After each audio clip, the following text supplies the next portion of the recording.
Namaskar. Welcome to Language Matters. Language Matters is a special feature on various aspects and components of language education in school and teacher education.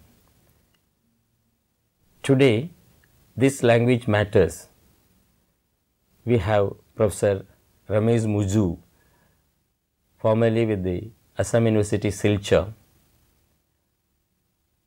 in the Department of Education, with vast experience on teaching, learning, language education and teacher education. We would like to discuss with him, ask him some of the questions related to language situation, language teaching in this country and the problems and issues. Professor Muju, you have been in the field almost 40 years, from school education to university education and teacher education in the field of sociology of education. Can you reflect on how education has moved over the years in this country in terms of language situation in the country, also language in school education?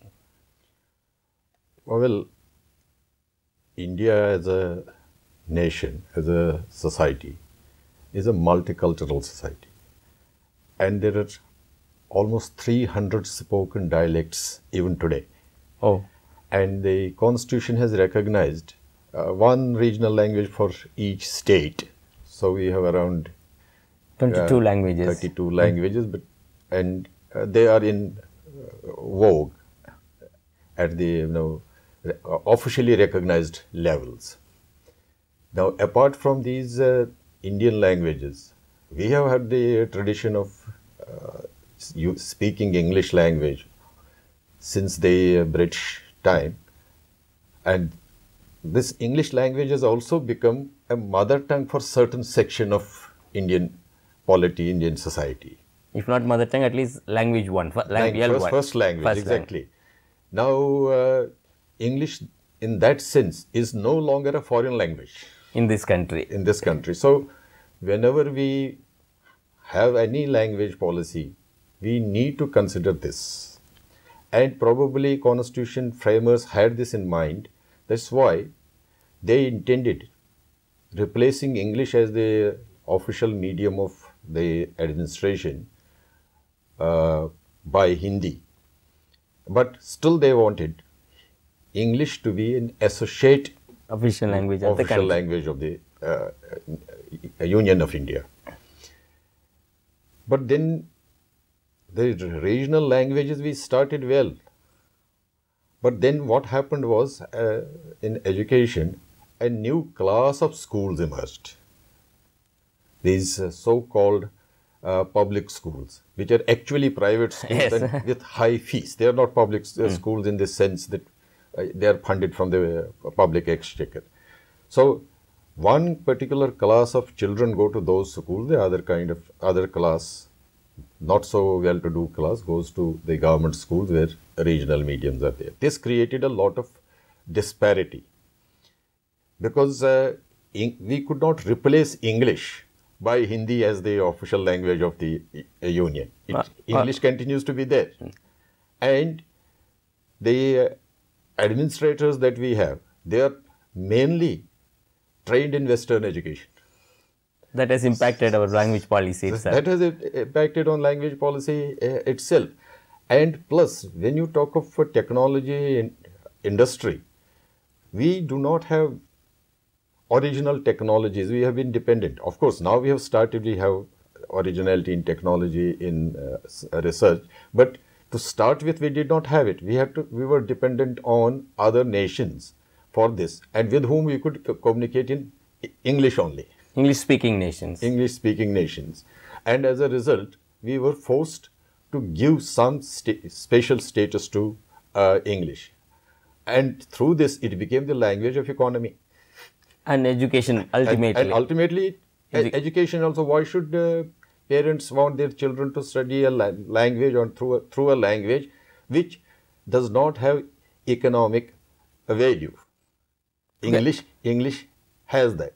But this situation can change. The problem is not that English or other language, no.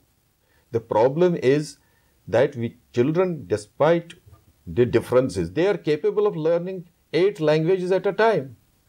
So what is the problem in having English and regional languages also? Okay, let me ask you a supplementary question related to that. You said, okay, fine, this language is linguistically diverse, this country is linguistically diverse, and we have hundreds of languages, some are recognized, and we also ideally ideally aim for providing education in the mother tongues of children, which is now in danger. How this will have implications for teaching learning, also as a policy. I can't see this country where all children are studying in English medium. That will be a dangerous thing. However, it's increasing. See, you are right in saying that if we convert ourselves from regional languages or mother tongues to English medium, or everybody going to English medium, language is not an isolated affair. With language, we imbibe the culture, the value system, the relationships that we have in society.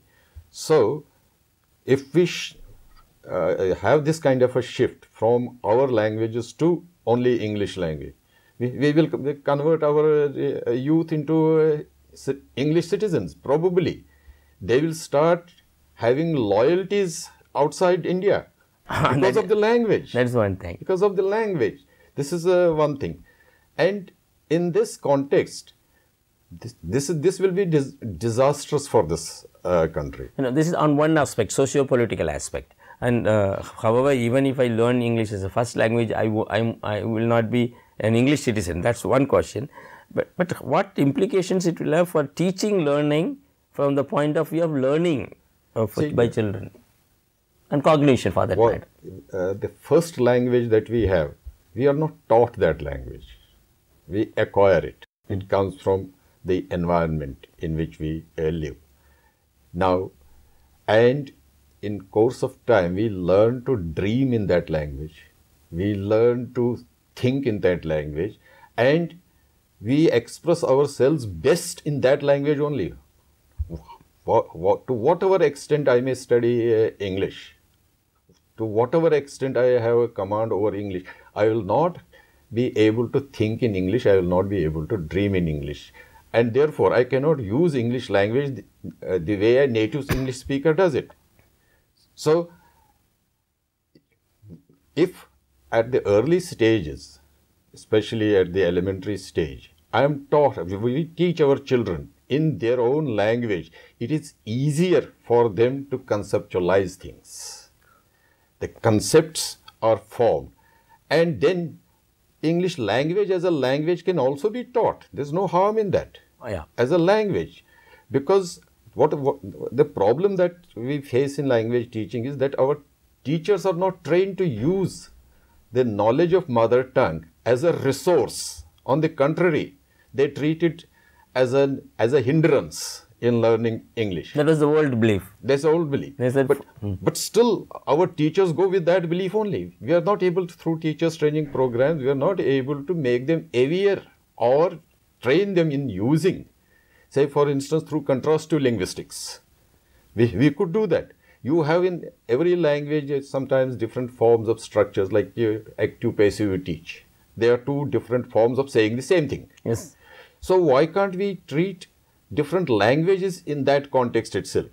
That, look, one way of saying it is this way, this is English language. The Englishman would say it this way.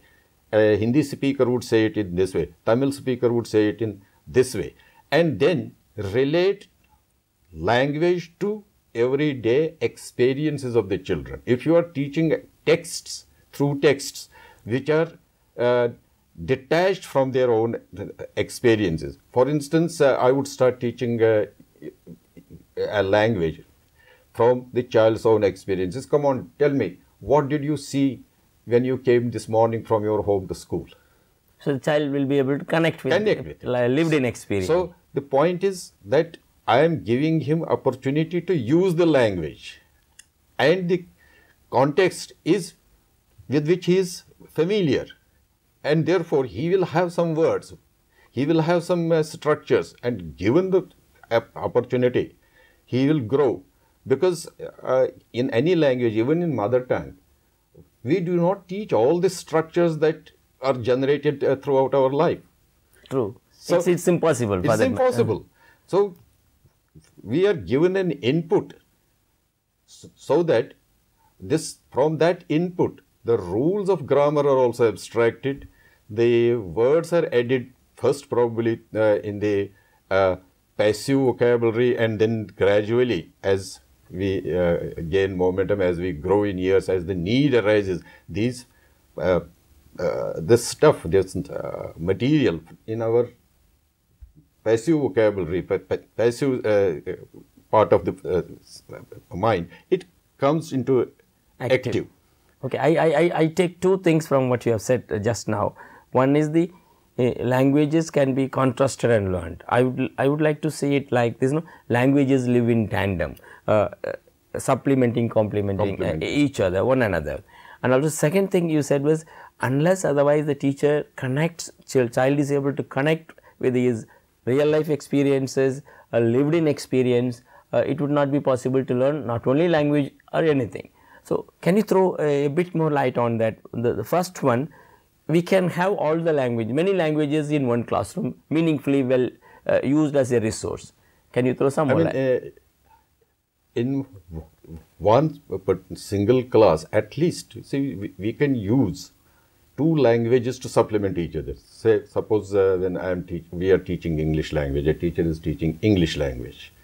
Now, there will be some words with which our students are not familiar, and there may be some structures also with which they are not familiar. But in that situation, to make them learn, make them acquire that part, why can't we translate? That, look, in your mother tongue, you would say this thing in this way. Yeah. Immediately that strengthens. Similarly, see, I remember an experience when I was trying to learn French, and a very advanced age, about 36-year-old I was. Okay. The oldest student in that class. Now, this teacher, the first day she came to class, she spoke one English sentence. Repeat after me. And then she started thumping the table, saying Satyun table. That is what it is in French. It is in French. So the moment she touches it and says Satyun table, all of us understand what she says. So this is a table. Okay. She is touching a chair. Satyun shais. Is it difficult to no. grasp that what she is saying? Then when certain words when she used, we were not able to relate them, then she would give an English equivalent.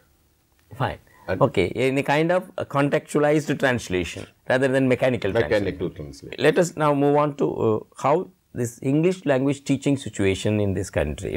It's a vast country, diversity in languages, diversity of English language teaching situations.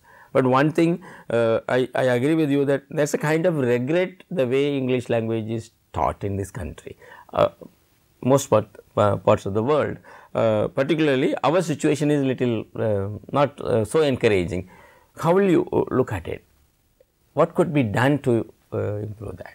See, because what has happened is, when in formal situations we teach language, the texts, we have to get texts from, traditionally we would get them from big authors, great names. Established authors. And it had no connect with the life of the learner. And also the language may not be contemporary. And it's like there would be a text from Shakespeare, but can anybody learn English language from Shakespeare? That definitely not. That's entirely a different kind of stuff. I may read Shakespeare when I have learnt the language very well. And then the teachers have been using these authors not as their passages, their texts, not as an aid to teaching language, but they have concentrated on the literature part of it. The literary aspect. Literary aspect. But that is, they are teaching what is called from literature to language. that takes time and it should be done very It's carefully. not possible. It is easier from language to literature. Okay. Strengthen language. If you proceed from language to literature, it becomes easier. And I have this experience as a teacher of English language and literature. I don't remember having finished the entire textbook through the session. But Because I did not concentrate on that meaning of the text. But what I was trying to concentrate on, that at the end of this 1 year of students with me, they should be able to speak English extempore for 5 minutes. it was able to be. They should be able to write a letter. And probably I had some teachers who taught me even how to write a love letter when I was a child, Okay. student. in That's school. great thing to know. So that kind of, that's training children to use that language. Okay, you mean So remove these literary texts from the courses as aids in the initial no, but stages at least. I have a problem with that. We need to have some authentic texts which actually come from literature. But you mean to say that lot that very great literature, the language, the texts which are available to children in their ambience. Why can't you use children's literature? Oh yeah, that's meant for them. And apart from that, the materials that you, for instance, if I have to teach the use of has been and hasn't been, I'll take two advertisements. One bottle is opened and the other bottle has not been opened, and use it. Show them. this bottle has been opened. This bottle has not been opened. So will it not get fixed in their minds? Yeah, fine. So why do you need text from Shakespeare? Yeah, Or even- what we have done in then yes, as we proceed from lower grades to higher grades, you can bring in some good literature also, so that our students learn to appreciate the literature part of it also. Father Mehta, let me tell you, the textbooks we developed after NCF 2005, what we have done is, we have made it kind of mandatory. 30% of the texts are from Indian languages, translations from Indian languages. So that children are able to connect. And the other one is, we made it a point to ensure that most texts are contemporary texts, so that children will not struggle with the language which is not immediate to them. That's another. That is okay, but if our focus is on the language learning. itself, learning the language, then any text with which, text on writing about situations with which children are familiar, use that. And the situations in which, for instance, when you are teaching grammar, verbs, these are all action words. So why don't you teach them through action? And that's what we are now trying to do. But even then, and when you and me were in school, we were taught noun is the name of a person, place, or a thing. we don't need to do now. We don't need to do that now. Simply, if a child tells me naming words are nouns, what is wrong with it? Fine, and I'm able to suppose this is a pen, I name it, so it's a noun. It's a noun. And then it's a book. Yeah, the pedagogy has moved, pedagogy has improved, but however, some of the problems the teacher has, meaning teachers have to understand how language works, how language is different from other content subjects, and the some of the characteristics of language needs to be understood by teachers. Exactly. How do you see that? See, the nature of language and the purpose of language. Why we teach a language, teachers are not clear about it. And then the difficulty is, every teacher has a model of teaching, his own teacher, one of his own teachers. Yeah. And so he imitates. That may be correct or That may not be, so correct. Yeah. Because that was time with a different kind of time. The focus was on training us in using language only as a library language. So there was not much stress on speech. But now we have realized that the fundamental skill in any language is speech. Yeah, and particularly in English language, we need to use the language. Then, you cannot teach English language through grammar, because the English language, to every rule in grammar, you have an exception. So I will learn the language by using it. Using it. And when you see a teacher, you also might have this experience watching teachers teaching any language, particularly English language. He is reading the text, paraphrasing it, and finished. That's the way. That's the way most of the teachers do with the reading text. But actually, reading text is meant for children to read at least once, twice. Once or twice, and then through asking them questions, through hearing their answers, correcting their answers. Now, a child, you ask a question, the child has to speak a sentence. Right? Definitely. And this sentence may be incorrect. You don't have to tell him this is incorrect. You repeat the correct sentence. Yes. That gets into his mind. Yeah, that's what. But when you do not give him a chance to speak, how will you? Well said. Because unless otherwise you use the language, you will not be able to learn it. But this language is a skill subject, and skills are developed only through by doing things. Practice. Okay. One another thing, probably the last aspect which I would like to ask you is, we are moving away from mother tongue to English language medium in a big way. Many states have introduced English as a language from class 1. That is no issue, because a language can be taught from any level, and as a language, if English is taught, it is well and good. But the conversion to English medium is causing trouble. Even though many states are introducing English medium schools, even there's a recent survey says that the total number of English medium schools, means percentage, is below 15% or at the most 20%, but ultimately this will be increasing. Now we have two struggles. One is mother tongue has to be retained as medium, and at least mother tongue has to be taught as a language. This as a language, it has to be taught in the tribal and minor language context, meaning most tribal languages which were once there in school education are now out, and those who are not there also unable to find a place. So, how do you see that? What can be done to retain firstly mother tongue medium? Another is at least mother tongue as a language in school education.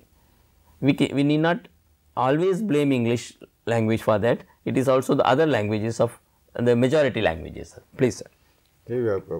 One tragedy with this country is, despite our thinkers, our elite, talking about a common school, we have allowed to evolve two parallel school systems. Yeah. One for the rich and the other for not so rich, poor. And for poor there is another. Yeah. And then the resources that the schools get, schools for the poor, for the not so rich get, are funded from the state exchequer. Yeah, having said that, this is one. And as a result, these schools they do not have sufficient infrastructure to teach anything, any subject. Not only language. And a lot of things are improving. Governments are state governments are funding. This is, and then teacher training programs are not changing much. It's not teacher preschool, pre-service training you have given, but then there has to be a continuous input. This through in-service training programs. It must be common. In Germany, for instance, it's not only teachers. Every employee is supposed to refresh himself after a couple of 2 years to 3 years, and the employer must sponsor that, pay for that. Okay, now also we have evolved a kind of training system, but not every teacher undergoes training, particularly in government sector. And then teachers do not take interest. You see, you and me probably, I don't know about you, but me, I have come through Urdu medium. I also studied in Tamil medium. And I learned BOY boy in the 6th standard. Oh. But then the teaching was so good that I could become a lecturer in English also. Yeah, that was it. Why can't it happen today? Yeah, because now it's a kind of mass education. We want every child to be in school.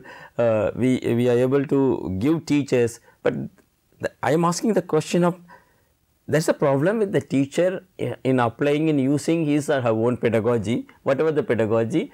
the idea is how much input the children get in the language, whether Hindi or Tamil or whatever the language, also English, the engagement time with the English language is actually not sufficient, so that they could not pick up the language. It will become sufficient.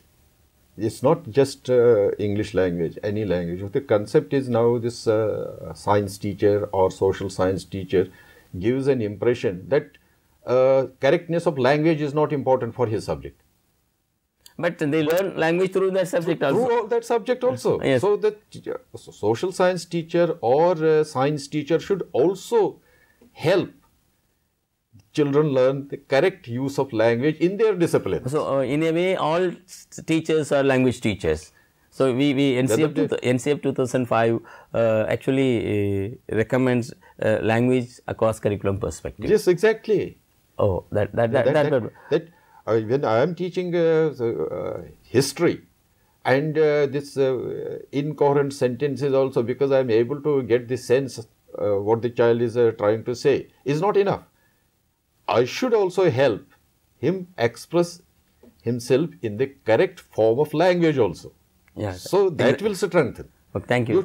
You cannot leave only to language teacher. Okay. And so the entire school has the responsibility of the development of language in children. Entire school. It's not just English language, all language. Yes, Professor Muzzu, you brought out a whole lot of issues on language education, particularly the situation which is in a way little not so encouraging. The reasons are many. We have different varieties of teachers, varieties of teacher training institutions, and the most importantly the classroom situation is completely different. So, now let me pose you a question. I am a teacher who I do not have much resources for my children. How can I improve my language pedagogy so that my children get engaged with language, use language, ultimately learn the language? Say for NCF 2005 for instance, two things are clear there. One, that the focus should not be on teaching but on learning. Okay. Everybody should learn rather than teach. And second, that this constructivist approach, children should be helped to construct their knowledge, their own language, and learn language. So in all subjects and in languages also, they should learn to use the language, and we are supposed to be creating an environment. And it's not necessary to have language laboratories in all schools. You can use materials from daily life, even wastage. Newspapers, posters, magazines, children's books, and teach language. Then create, situations. Say this CBSE once had that interact in English. Yes, text. We still have that. So that kind of text can be used. Create situations which are actually simulated real situations, life situations. That's what we are. That are the situations where language is used. And our textbooks also enable children to start with using language, reflect on that, read, write, do group work, pair work. But ultimately it depends on the teacher. Teachers were not trained also in those. In the new pedagogies. You might have trained a few resource persons in Delhi, or even from elsewhere, states, but then it didn't trickle down. Yeah, we need to train every teacher. We need to train every teacher, create a mechanism. NCERT cannot train all the teachers of the country. Create a mechanism that once you train resource persons, say from SCRTs, then they do it with diets. Then diets go to actual schools or bring teachers from real schools and train them. Okay, exactly. And it be a continuous process. It's not the end of it. There's no end to learning, and especially language. Particularly teachers need to continually learning. We need to make teacher aware, language teacher particularly, that he has no syllabus. His syllabus is the entire language, which will never end. It's there available. Okay, thank you, Professor. You said that. Let me bring out what Professor has been saying so far. some of the things which National Curriculum Framework 2005 and the position paper on teaching of English and the position paper on teaching of Indian languages have reiterated that one major thing is language can be learnt when children use language. The other thing is children's lives have to be connected with the language, and teacher can create his own or her own materials from anything available around, in and around the school. And there must be a language environment in the classroom, outside the classroom, and the school has to act as one organism to enable children to learn the language. For that matter, not only language, any language. And one important thing you brought out in the beginning was we have to really see languages as equals in the classroom. Kind of children come with many languages, we have to use them for as resources to learn, teach languages as well as other subjects. We would like to thank you, Professor Ramiz Muzo, for having given us time with your busy schedule. Thank you very much. We will continue to meet, and this Language Matters will continue as a series of debate discourses and crossfire sessions with teachers, experts, academics and children in school and outside school. Thank you very much.